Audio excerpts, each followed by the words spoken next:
Hello and welcome to this episode of the Brain Train channel. Before I move on to the recording with our guest on this episode, I would be very grateful if you can firstly, number one, subscribe. That helps alert you to new content when it's released.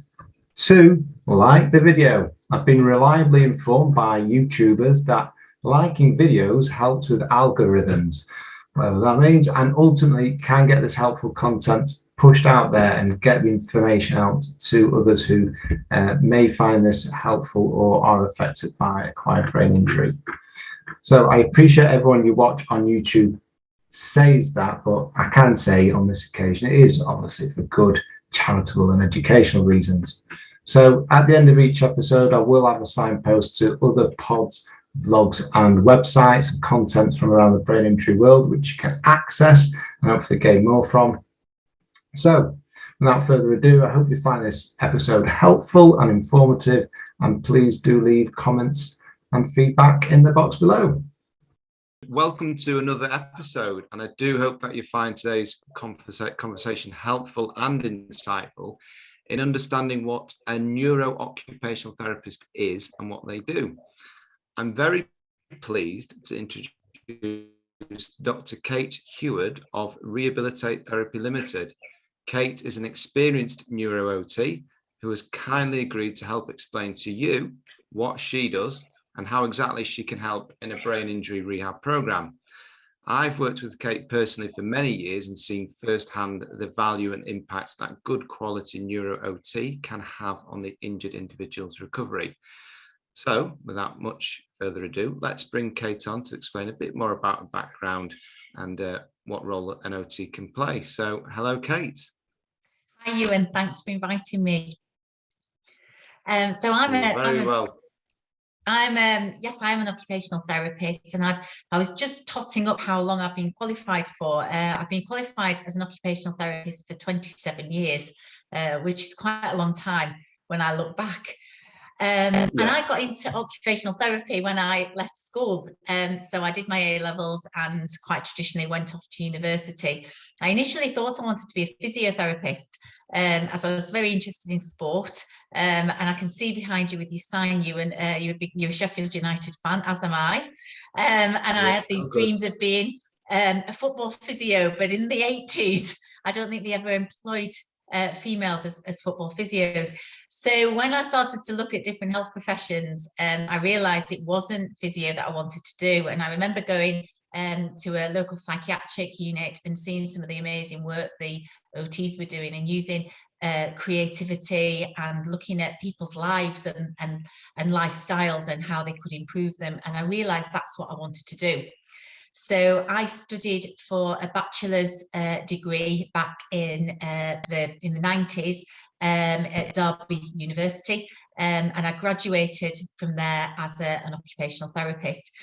And as OTs, we're dual trained, so we're trained to work in the physical setting and also in mental health as well. So we're the only profession that comes out that is dual trained, because usually with other professions such as nursing, you would take a certain path once you start your training. And I came out and worked in a variety of settings in both mental health, secure unit, and also various physical rotations before I specialised in neuro rehab.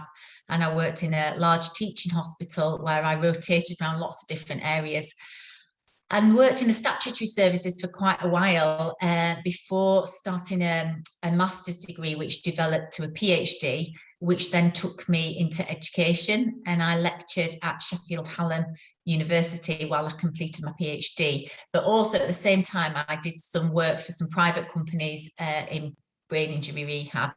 And that kind of led me to starting my own business back in around 2007-8, where I felt I wanted to take my own values as an OT and really do proper occupational therapy with occupation, which I'm going to talk about in a while, right at the centre of my practice, and looking at the things that people want to and need to do and what the barriers are for them. Wow. Okay. I mean, I didn't actually know about the dual training aspect to being an OT. So that's something I've learned today, actually, which I suppose sort of leads us on to ask you next the obvious questions, because I often get this with clients and the struggle to know what an OT is and what exactly is meant by the phrase occupational therapy. So could you sort of explain it? I suppose just treat me as a new client to you, really, and I'm asking you the question, Kate, what's an OT? What do you mean by occupational? Well, we always say it's the ultimate party question when somebody asks you, what do you do? And you say you're an occupational therapist. So often people go, so you work in occupational health, or you're a physio, or so you get all sorts of different ideas of what an occupational therapist does, and all the jokes over the years of weaving baskets and stuffing bunnies and stuffing elephants, and I've had them all. So what I always say to people when I go to see them, if it's a new client I'm working with, is that an occupational therapist will work with you to help you to achieve the things that you want to and you need to do. So all of us have daily occupations, all of us have routines, all of us have activities that we have to do on a daily basis and they will want to do. And an occupational therapist can help you regain the skills to be able to do those occupations that you might have lost as a result of your injury, and whatever that injury or illness or disability might be, whether that is a mental health condition, whether it's rheumatoid arthritis, whether it's COVID, whether it's a brain injury. That's what we ultimately do as occupational therapists. And we tend to talk about occupation as occupational therapists as being things like, we split them into categories, really. So we look at vocation, or which is kind of work, education, or anything productive that we do. We look at leisure, and we also look at what we call self-care. But I also like to think about that as your independent living skills, the things you need to be able to do to look after yourself and be independent. And we split those up and really look at with the client at what are the things that they can't achieve anymore because of their difficulties, what do they want to achieve, and then we'll look at what are the barriers. So are the barriers physical things that they need to overcome? Are they psychological? Are they behavioural? Or are they more cognitive? So memory, problem solving, planning, etc. And from that, we'll make a plan and look at how we're going to achieve the goal. And it might be putting in strategies, say to manage fatigue or manage sleep. It might be retraining and relearning. It might be putting in compensations, or it might be equipment or assistive technology that helps somebody to get back to be able to live their life again. So a quote that somebody once, I think, had on a mug in one of our staff rooms. Well, I'll tell you that there's a few, but one is a physiotherapist will help teach you to walk. The OT will teach you how to dance the night away. Is one example. Right. Yeah, I like that. We kind of turn the components of your difficulties into function. So often when a client says to me, well, I want to be able to walk, I'll say to them, well, what do you want to be able to do once you can walk? Yeah. What is it that you need to be able to do? Or I want to use my arm again. Well, what do you want to be able to do with your arm? Well, I want to get improve my memory. Well, tell me what it is that you do where your memory is a problem, and then let's work on it like that. So we'll look at the occupation first, and then the difficulties that's stopping someone from reaching that purpose. And all occupations need to be meaningful. So we'd always work on things that are meaningful and purposeful to somebody. Okay, so that was a really good, I suppose, detailed overview.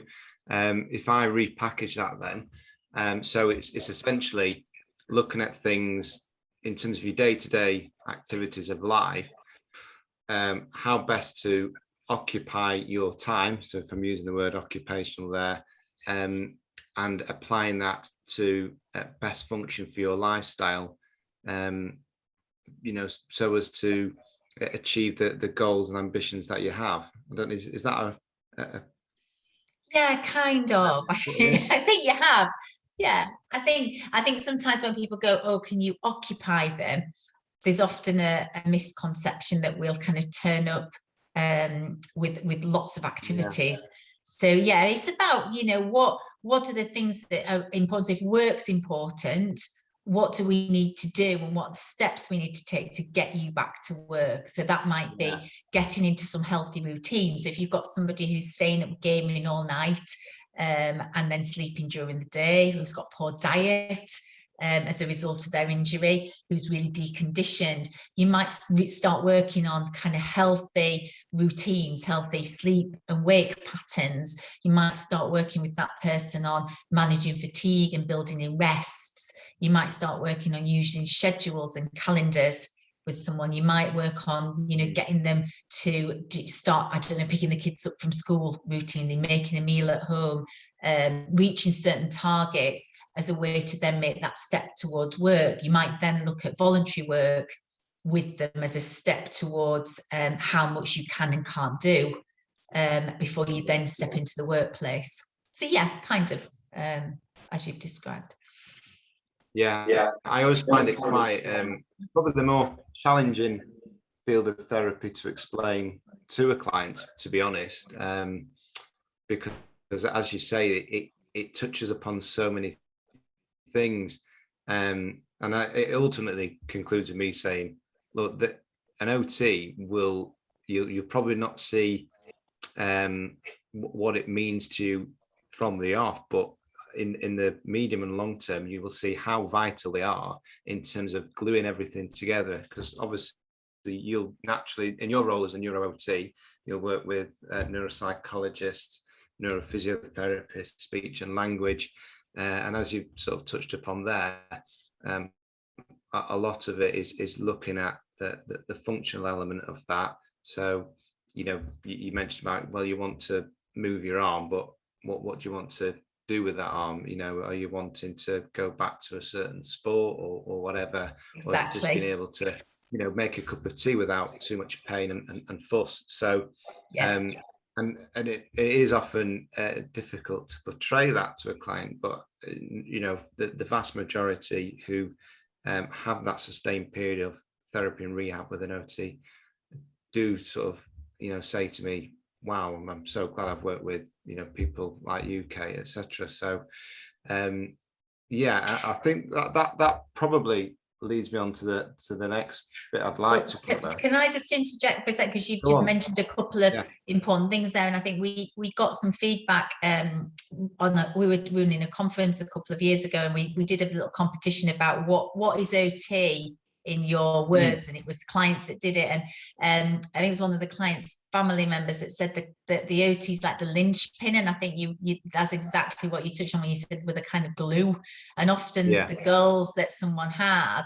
will impinge on all members of the team. So you might be, for example, looking at, I know we mentioned return to work, but you might be looking at return to work, and we might be the linchpin of the person that's leading that, but actually the psychologist might be intervening because there's behavioral or psychological issues. The speech and language therapist might be involved from social communication, and that we're maybe coordinating it and pulling in the other MDT as we go. So yeah, you're right, we're often that kind of glue in the middle that some of our interventions overlap into other areas.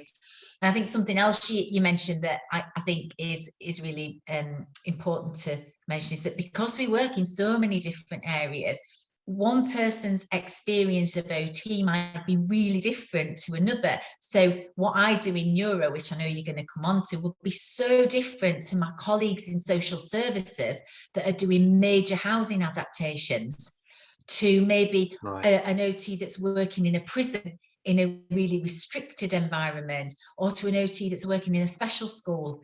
That there will be overlaps, but the core of what we do will be different depending on what environment we're working in.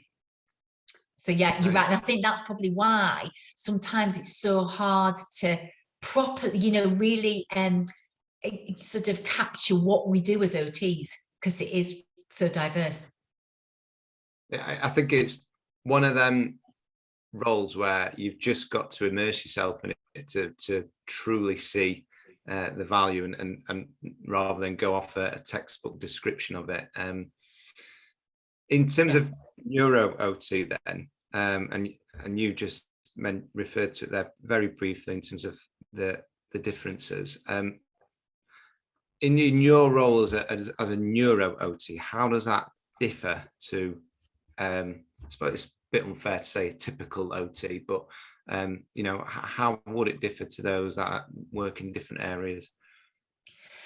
I think I'm in a really lucky position working in private practice, in that I can do what I would call proper full OT. So I can usually look at all the areas that a person's having difficulty with, whether that's in the independent living, whether that's work, whether that's leisure, whether it's their environment. I can look at all of those and make recommendations in all of those areas, and often intervene in all of those areas. So privately, I think there's a difference to, unfortunately, in statutory services, where there are certain service level agreements that are placed on therapists. I think sometimes in the acute setting, unfortunately, therapists can't do the range of what they would like to do, and their input's very restricted. So often when I go and see a new client, and I'll say, one of my first questions is, have you seen an OT before I start to tell you what I do?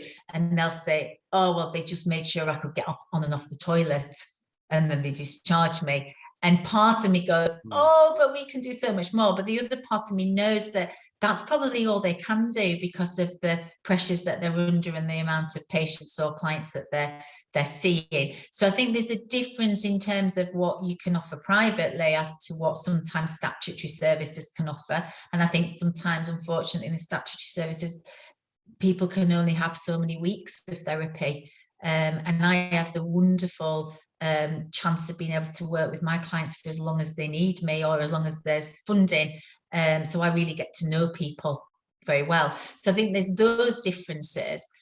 I think in terms of neuro, so for me, I had a number of years working in a number of different neuro settings. And I think from that, you almost serve your apprenticeship and get to know from neurosurgery interventions all the way through to community.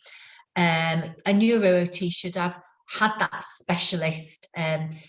It might be training, it might be just specialist experience of working within a setting, either stroke, brain injury, or general neurology setting, and have, I would say, specialist additional knowledge in the understanding of the brain and the function of the brain, and the impact of injury, and how that impacts on somebody cognitively, psychologically, physically, and behaviourally. And I would say that a good Neuro OT would have that really strong underpinning knowledge. I think they'd also have a really good knowledge of an understanding of the impact of fatigue and poor sleep on the brain, and then how to grade intervention and activity so that the person's not set up to fail.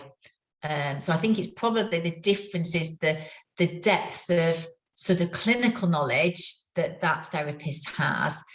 I think the ability to work with very, very challenging clients who have a lot of complex difficulties as a result of their neurological injury, and the ability to work long term. And I think a really good Neuro OT should be able to look creatively as well, and not just do the expected, which might be, can they get dressed, can they get washed, can they make a meal? This is about, this is about somebody getting their life back, or developing a new life after their injury because they can't return to their former occupations.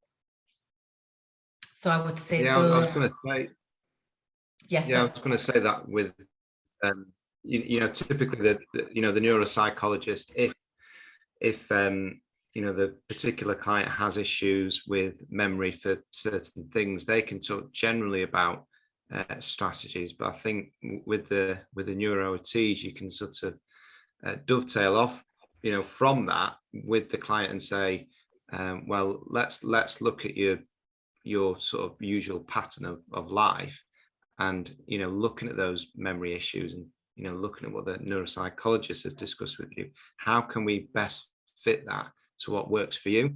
And I think, as you say, what a good Neuro OT can do is look at the individual and see what works best for them, because no brain injury is the same, no matter whether they've had subdural hematomas in the same part of the brain which has affected the same region. It's just so individual in terms of our experiences with that. And I think, as you say, what the good Neuro OT can do is establish that rapport quickly and understand the personality of that individual, and really build strategies that are bespoke to them, and say, this is how we're going to move forward, whether it be memory or something else strategy wise. So and adapting, I think also within that, then adapting those strategies. So if the strategy doesn't work, then thinking creatively about another strategy that might work, and also thinking that there might not be generalization into different areas. So one strategy might work in one setting, but then we have to look at something else for another setting. So I think creativity plays a big part in occupational therapy. So you're always thinking on your toes. Always thinking, always thinking on your feet. Always, you've got to be a really good practical problem solver to be an OT.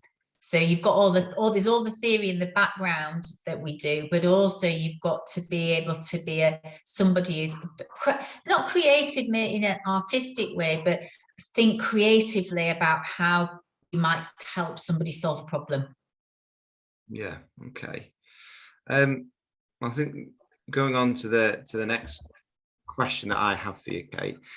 Let's take the example where we have an individual who, I always find it a bit crude to say this, but what we sort of colloquially, can't say that word now, refer to as the walking wounded. So that on the surface they seem fine, brief conversation, you wouldn't otherwise notice they've got a brain injury, but then you obviously start scratching underneath the surface, and you notice there's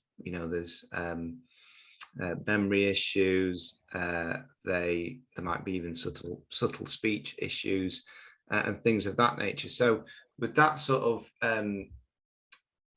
demographic of client there, in terms of this walking wounded individual, rather than if we look at the more severe brain injury people, with that type of client, when you're conducting an initial interview with them, what format would you follow? What areas would you cover off with them, and what things would you conduct in the assessment with them? Would you do any sort of little tests with them?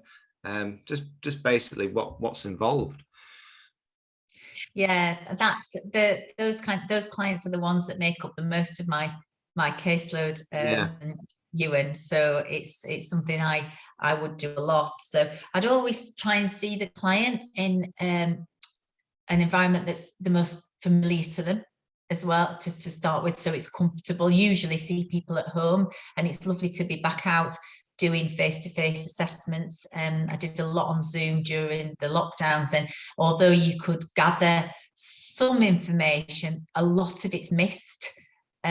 All those little things that those non-verbals that you miss when you're on screen. So it's good to get out and see people face to face. So I'd certainly see people in their own environment where they're really comfortable.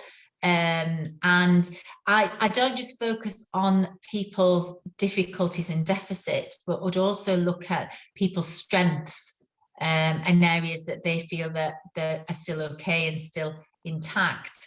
And I often start I think it's challenging when you maybe work with somebody who doesn't believe they've got a brain injury. And that's a lot of my clients who really struggle with acceptance, and that can take such a long time, and that can be years after starting to work with them. So that's tricky. But I would often kind of start with asking them what the most important things that they want to achieve.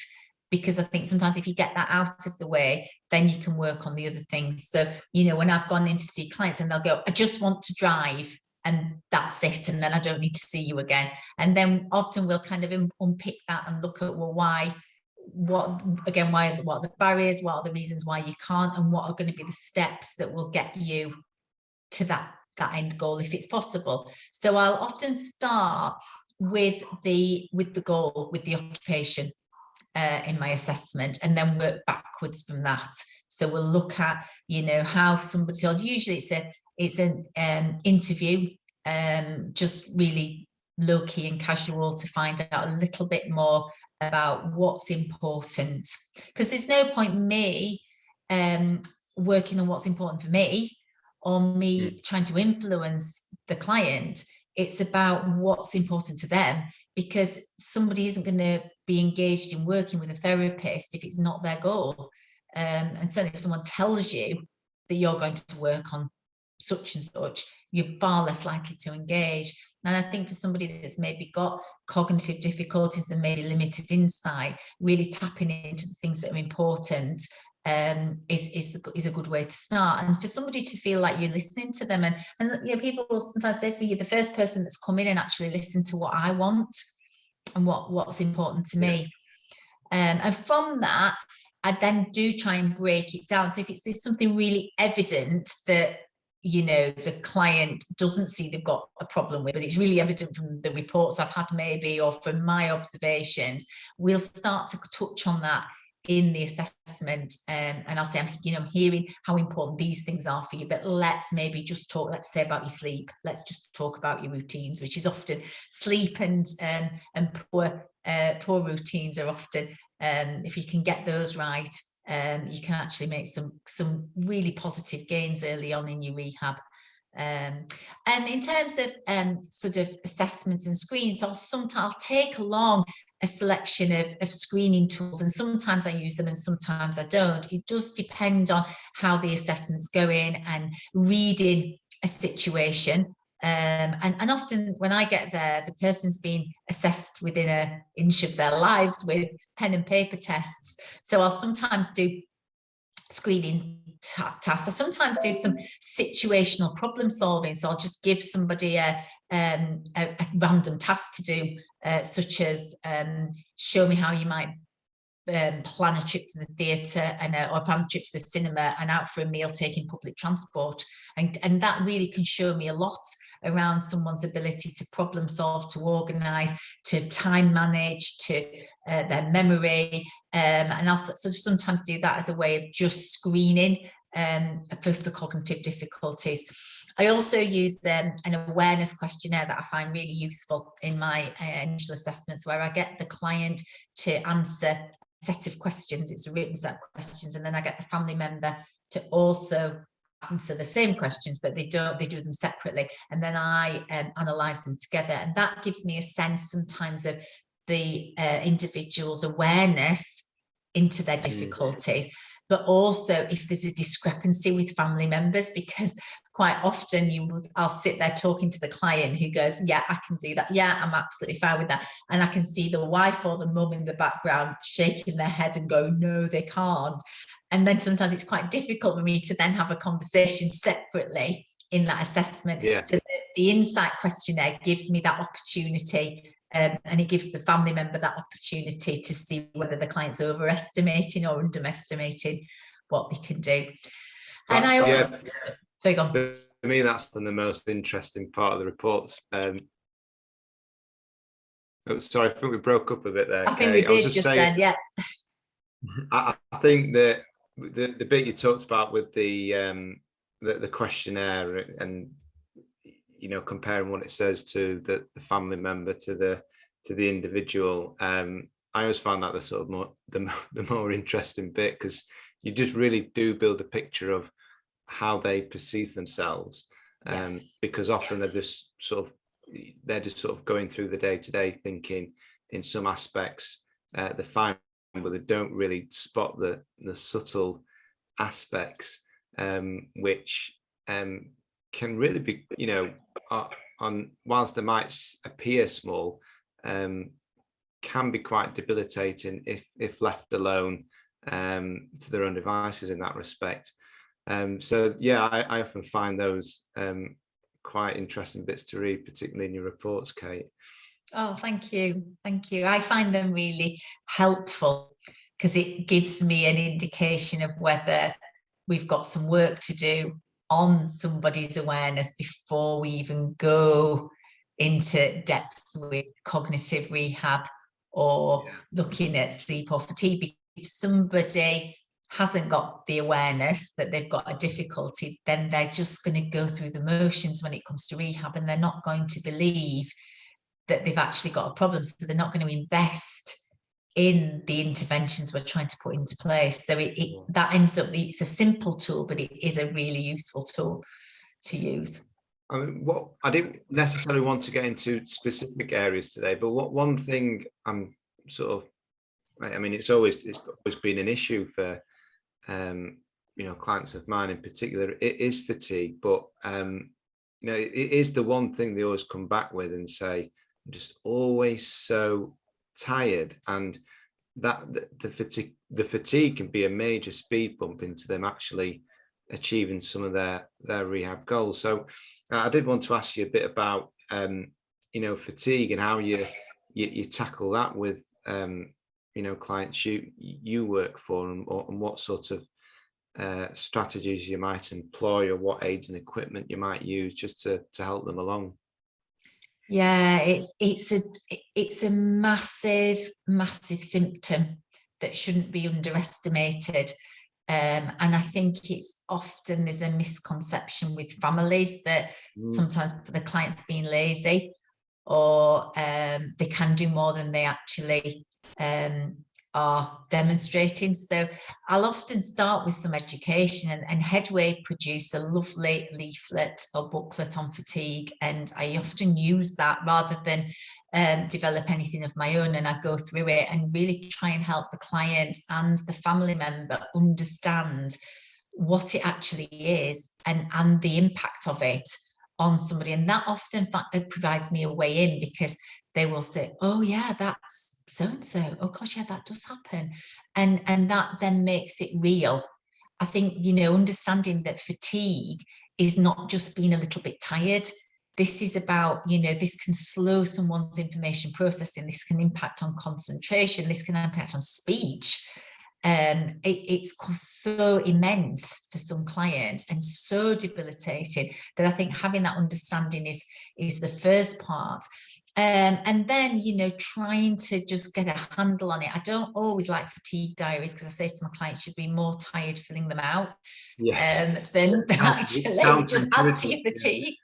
Yeah. So I never like to give people something that I feel is just going to be a chore and going to be, sometimes it's needed, and I'll say, just please do it. I mean, if I'm struggling to identify what the triggers are, I'll say, please, will you just do a snapshot? But smartwatches are quite useful. I think being used more and more, and get people to dictate things into their phone around times where they're having a dip and what the triggers might be, and observing people functionally and observing where people are starting, where they maybe have gone beyond that point, where they need to rest, and then putting together a program that's got rest in it, and trying to demystify that rest doesn't mean taking off to your bed for the afternoon and going to sleep. Some people really don't want to do that, but having I call it kind of brain downtime with my clients. I'll say, you just might need brain downtime away from your support worker, and it might be just playing on your phone, it might be listening to some music, it might just be getting outside in the fresh air, whatever it is that gives you that boost to then carry on with your day. And I talked about it yesterday with a new client where they've just started with support workers, and the support workers are going in for the morning. The client's animated for half an hour after they've gone, and then literally crashes for the afternoon. And we talked about building in rest when the support was there, and the mum was saying, "God, that's a really good idea. We just thought we've got to max that time." And we, as a client of ours, so I'm going to talk about in a while about maybe a particular success story. I think one particular client that I worked with, she took on board the concepts of it, And we've had our ups and downs, but she completely gets it now. She gets the pacing, she gets how to conserve energy, and she gets how. And she's realized that by implementing rests and pacing activities and considering what activities have a massive cognitive load for her, she actually gets far more done now in the week, because she's really implemented those strategies. And I always say to my clients, I'm not giving you a strategy because I think it's fun or I quite like it. These are things that are proven that will make a difference to you. And sometimes until you've really bottomed out the fatigue, you can't fully understand the cognitive difficulties. Because they're going to make them a lot worse. Yeah. No, it is one of the core problems really with the majority of clients, that fatigue, and like you say, there is that misconception that, oh well, they're just being lazy. And I think education is key in that part, particularly to family members, and just saying, you know, they've sustained a significant brain injury, that the brain's working overtime basically. That I think that's why they can feel more fatigued than usual. So we spoke a lot about your role as an OT and why it's important in the context of brain injury rehab. So what should a client expect from a good neuro OT then, Kate? What should they be looking out for? I mean, I think you've already articulated it, to be honest, but I suppose just sort of packaging it in a neat summary really of what they should look out for. Well, I think any client, certainly if they're looking for a private therapist, they need to make sure that their therapist is HCP registered. So that's registered with the Health and Care Professions Council. That's essential. And anybody can go on the Health and Care Professions Council website and type in the name of the occupational therapist and check that they're registered and that they're currently on the register. So that's absolutely important. I think, you know, in terms of sort of qualifications, making sure someone's got experience in neuro rehab and understands how to work with a client that's got a brain injury, especially with somebody who is walking wounded, because I think there's sometimes people think it's easy because someone's not got physical difficulties, but actually it can sometimes be more challenging because of the subtle differences. So I think somebody who, you know, you as a client, you interview your OT, just as your OT is interviewing you. I think something that's also really important is you might be the best OT with all the qualifications in the world, but if you don't get on with your therapist and you don't feel you can trust and talk and share and be honest with your therapist, then that relationship's not going to work either. So I think I always, and it's another thing I'll say to my clients that when I first meet them, and I think meet and greets are sometimes quite useful for that, because you might look good on paper, but actually when you meet that person, you might think, oh, I can't imagine myself working with you. So I think that's really important, the relationship and having the rapport, and having a laugh. You know, it's not all serious therapy, and I use a lot of humor in my therapy sessions, and we, you know, and we'll have fun, and knowing that we can both be honest with each other. Oh, totally agree with that. Is important. And well, and a line I have to use is, you can sack me after I've said this, but I'm going to say it anyway to you. So yeah, I think that's important. And somebody, I think, you know, if it was me who had an injury, I would want my therapist to walk in and inspire me, and I'd want them to have some get up and go, some creativity, and I'd want them to do the things that they say they're going to do. I think all too often people make false promises and tell you all these things that they're going to do, but then when it actually happens, you can't get hold of them, they don't follow things up, and they don't call you back, and they don't see things through. And I think just on a practical level, somebody that you know is on your side and is going to work with you to get you to where you want to be. So that's really important. Very well put. I like that. And if it's not working, don't be afraid to change it. Exactly. I think that's what I tell clients as well is, you know, this is your life. You're in control. Because I think that's an important bit to get across to them, because they will feel like their life is out of control because they've had this, you know, god awful accident or circumstances happen to them, and that they will feel that they're not quite in control of their own destiny. And I think it's always important for those working either in a legal clinical capacity to make them feel that this, you know, they are the process, they're not part of it, they are it, and it's their life, and they can sort of choose to do things which fit them in terms of, you know, particularly about the rehab, like you said, about how they may not build a rapport with certain individuals. They just need to be honest and upfront about that. And most, you know, good therapists I work with, you know, don't take that to the heart, and appreciate that's part of what they do. Sometimes it doesn't quite click on a personal level, no matter how hard you're trying. I think that, you know, the worst thing to do would be to try and force that. So no, some really good points there. So why don't we finish off, Kate, with talking, you know, a bit about why you enjoy being an OT, and sort of, you know, maybe sharing some of the success stories you've had along the way. Okay, Ewan, yes. Every day is different. I mean, it sounds really cliche and silly, but every day is different, totally different. Even when you anticipate how a day is going to go, it sometimes doesn't. And I thrive on a challenge, and I like to be, you know, out and about doing things with my clients. So, you know, had a week this week where it started off up at Wentworth Castle in Barnsley, looking at voluntary work, out with the deers, looking at, you know, the deers, the sheep, looking at ranger volunteering, you know, absolutely fantastic. The next day I was helping a client train for a race for life up at Lister Park that she's doing on Saturday. And she's doing that with one of our other clients. Wow. And they've linked together through one of our online groups because they've got a shared passion of walking.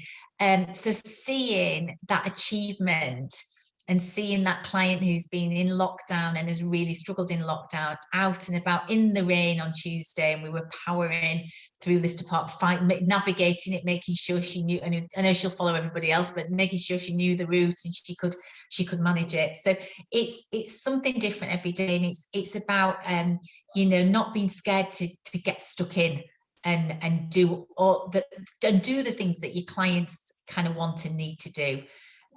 So that's one of the reasons I like to see that I've made a difference, and sometimes I don't make a difference, and sometimes it's a really long slog. And I've had a tough week with another client who is really struggling, who we're really hoping will come through the other side of it, and being able to be part of that and to help him, you know, in his recovery is good. I think I like working with other people as well. I love working in a team, and I work with some great people, like the you know, working with your team, Ewan, and getting the support from the legal teams and the case managers, and working together. I don't really like working in isolation. I love it when we kind of, there's a real team goal, and we're working together for the good of the person that we're working with. So I think those are the main reasons. You know, I don't like the report writing, and I don't like the note writing, but I have to do it. I much prefer being out and about,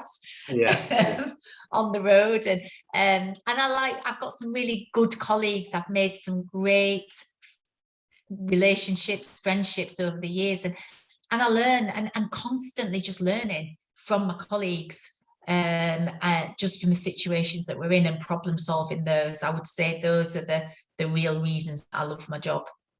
And nurturing the new OTs. You know, we've got some OT assistants that are working with us now, and 2 of them are hopefully going on. One's got into university, she starts in a couple of weeks to be an OT. The other is halfway through her BTEC and hopefully heading off to uni next year.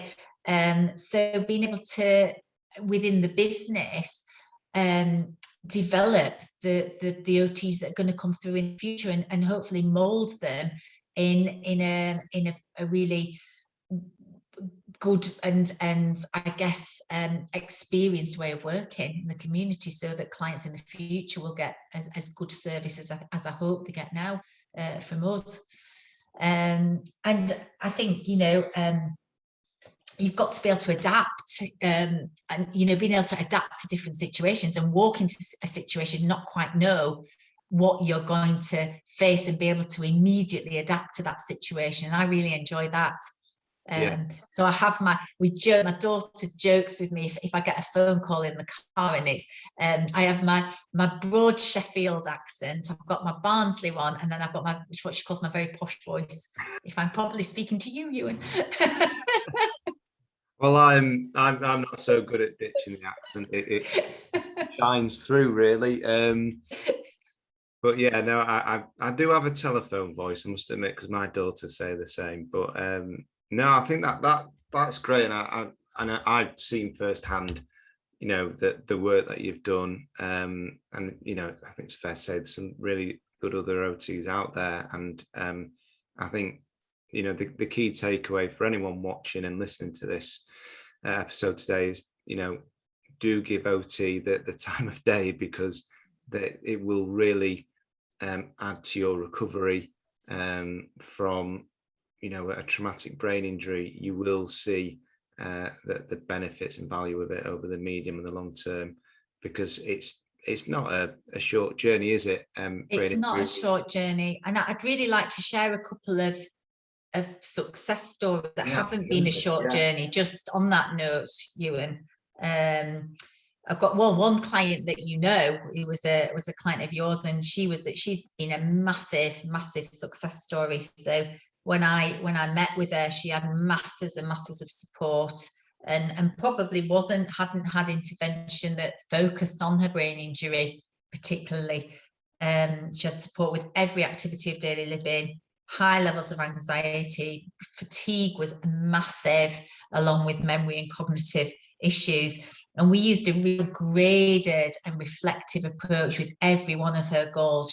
We graded everyone out together, and she was involved in every step of the way. And she took on every bit of advice and guidance and challenge that we gave her. And sometimes the challenge, she really would feel she was being pushed. But she had goals of around independence in getting to the supermarket, independence in travel, and she went from not being able to even go on a railway platform because of the noise to being able to travel independently from Doncaster to York and back without the need of a support worker. She then went on to get back to driving, which she never ever thought. And she's now got a car parked on a drive, and she takes herself to the supermarket, she takes herself to the outdoor gym, she takes herself for coffee to meet her friends. And she learned new skills. So she learned to ride a bike, and she cycles the cycle trails. So in terms of her life, she's really got a new life in the face of a brain injury. And I saw her the other day, and she now sorts her own support out when she needs a support.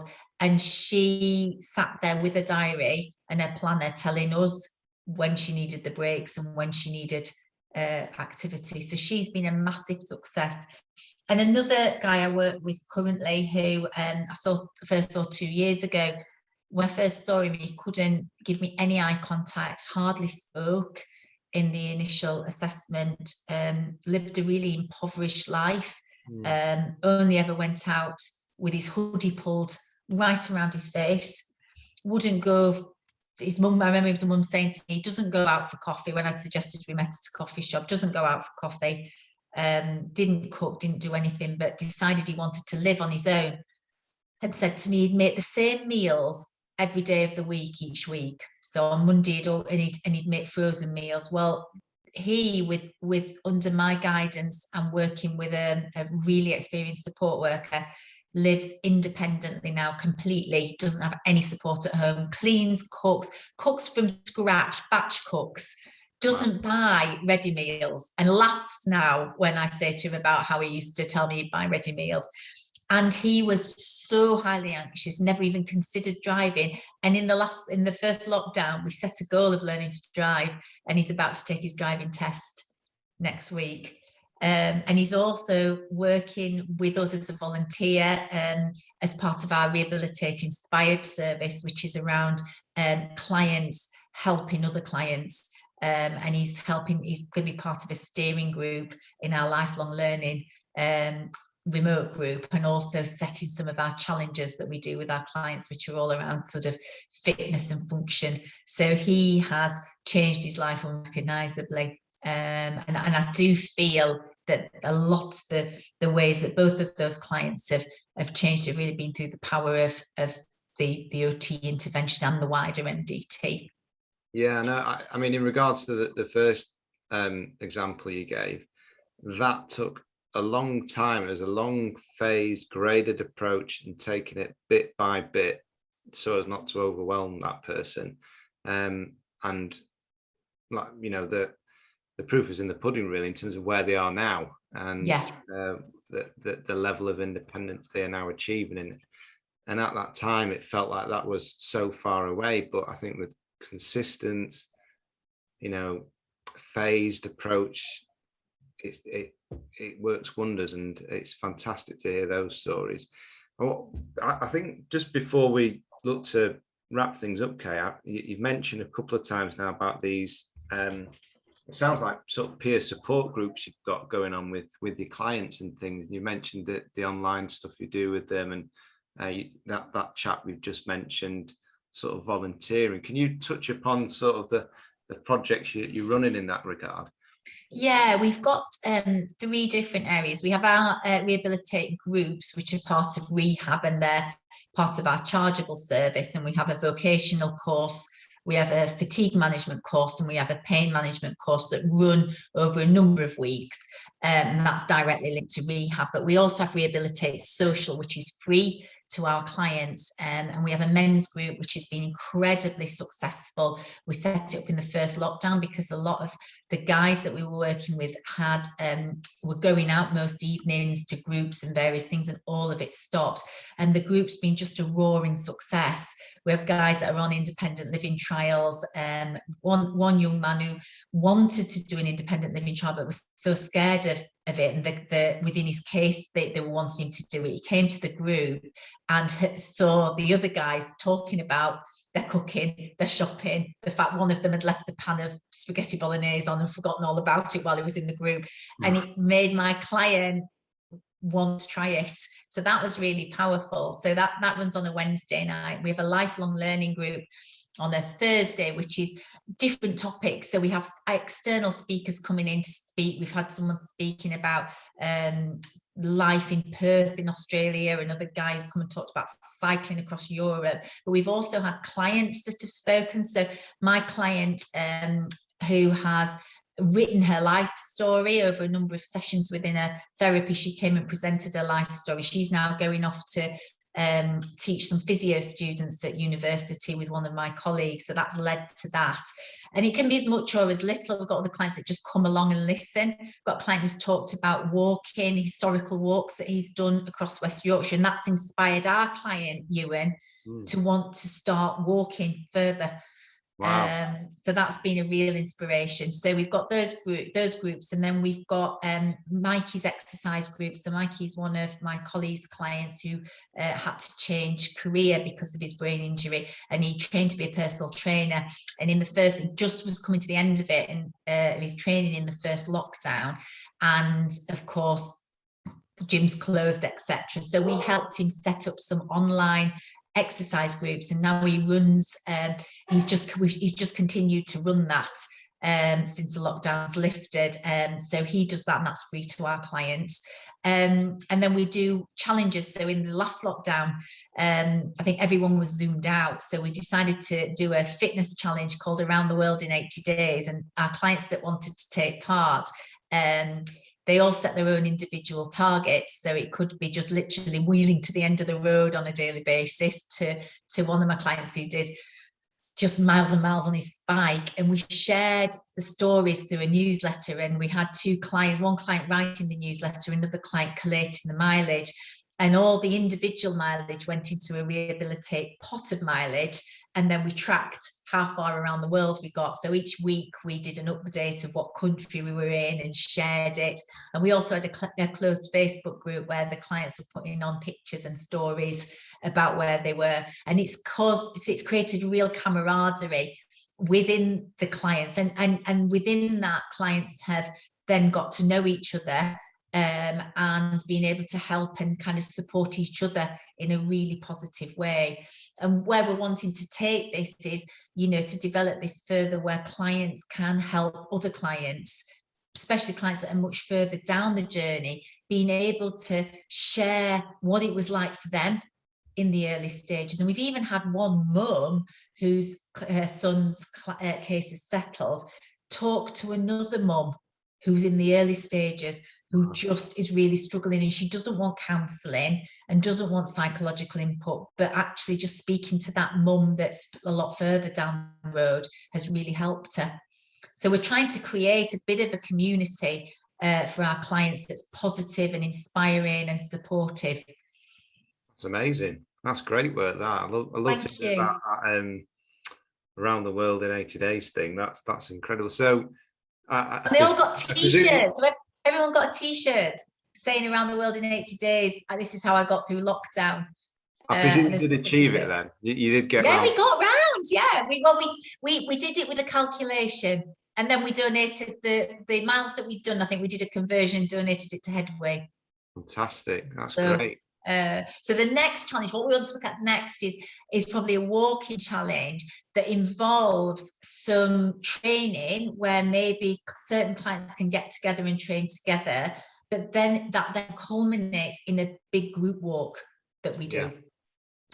So we're just in the throes of looking at how we do that, but the clients loved it. I mean, there was a big competitive edge, and there was so much sharing and real encouragement for people as well. And we got a client who just struggled to get out of the house. He was so anxious. So everybody was almost virtually cheering him on when he posted something, when he posted like a landscape that he'd managed to get out and see. So it was. And in that last lockdown, I think it was tough. It was January, February. I know for everybody it was miserable. So we wanted to just create something that we could all have a laugh and benefit from.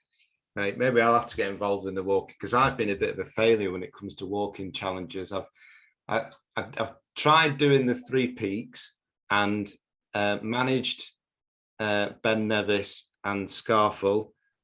Oh, wow. Got to Snowdon and I was just absolutely shattered. The other lads I were with, they raced ahead, and it was just the most horrible conditions in the middle of August on Snowdon. And I think I got about halfway up and I thought, if I make it to the top, it'll be way past the 24 hours by the time I come back down. So I had to make a decision as to whether I plunder on or turn back now so as to catch up with the other lads. And so I did 2.5 peaks, and then I tried doing this trail trekker for Oxfam, and that was 100 kilometers. Again, you have to do it within 24 hours around the Yorkshire Dales, and I think I managed about just under half of that and I was done. So I think that taught me that I really should have prepared better for those things, but I've no idea how I would have prepared for the 3 peaks, because I think the main thing with that was fatigue, because you just I can imagine sleep on a minibus and you just don't sleep properly. So gosh, I think that's pretty brutal, that and you sound like you've done well to do 2.5, but then to get to 2.5 and just not quite do it. It wasn't. I just had to think about because the other lads would not have enjoyed waiting for me, and it could have been a few hours. So I like to think I did it for the good of them more than anything. But really, I've probably just been selfish, and I just completely ran out of steam. So, well, good credit to you for doing it and having a go. And it was for charity. So well, I'll maybe try and tackle it again one day. Maybe I'll do some practice runs with you all. Come and do some practices with us. Absolutely. Get some mileage in. Good stuff. Well, lovely speaking to you today, Kate, and really do appreciate coming on. And hopefully we'll speak again on this. Maybe there's other bits we can talk about to share, probably a bit more specific, because I know we've spoken quite generally today. So yeah, thanks again, Kate, and we'll speak soon. Thank you for inviting me, Ewan. Yes, thanks very much.